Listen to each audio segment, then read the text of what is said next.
Hi guys! Welcome back to my channel. So, ito na nga, unang gabi ng lamay ni Mami Inday Barreto ay dinagsa ng mga big star at kilala sa showbiz mapapolitika man. So, spotted na yung nag-i-entertain na magkasama ay si Claudine Barreto at si Marjorie Barreto.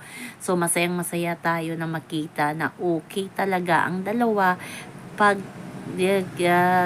pag ang pag-usapan ay ang kanilang mga magulang. Nagkakaisa. Tama naman si Claudine. Nagkakaisa sila hanggang sa nawala itong si Mamay Inday. So, nakita natin na masayang nakipag-usap itong si Claudine Barreto at si Marjorie Barreto kay dating Senador Richard Gordon. Yes, kung hindi ako nagkakamali.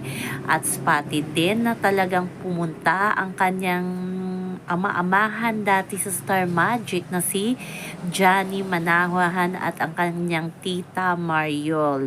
Yes, second father talaga nito si Claudine at close ito kay Mami Inday si Mr. M kasi nga manager yan ni Claudine dati sa Star Magic kung saan naging big star itong si Claudine Barreto. Namataan din natin ang ex-boyfriend or baka nagkabalikan na si Claudine at ang kapatid ni Corina Sanchez na si Manolo.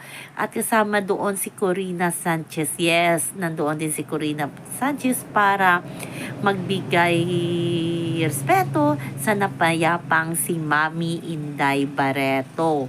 Ang cast ng Home Along the Release na sina Vando, Tita Nova, Gio Alvarez, yan, mga kapatid yan ni Claudine sa Home Along the Release at ang mga reporters andoon sa unang lamay ni Mami Inday. So, hindi pa natin namataan si Gretchen Barreto. So, abangan na lang natin ang pagpunta ni Gretchen sa lamay ng kanyang mami kasi ayon kay Claudine mula na na-hospital itong si Mami Inday, nandoon din si Gretchen na sumuporta hanggang sa mawala ang kanilang mami. So, sa ngayon, ang spotted na lang muna na nag-i-entertain sa mga bisita ay sina Marjorie at Claudine Barreto. So, masaya tayo na hindi sila nagkakagulo na hindi tulad ng lamay ng kanilang Daddy Mike na grabe yung pagkakagulo nilang magkakapatid.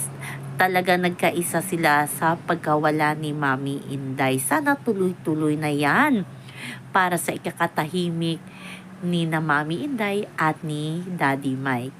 So, yan lang po guys ang ating update sa ngayon. Hanggang sa muli. Bye-bye. Always remember, wag po tayo magpaka-stress. Please like, share, and subscribe my channel para ma-update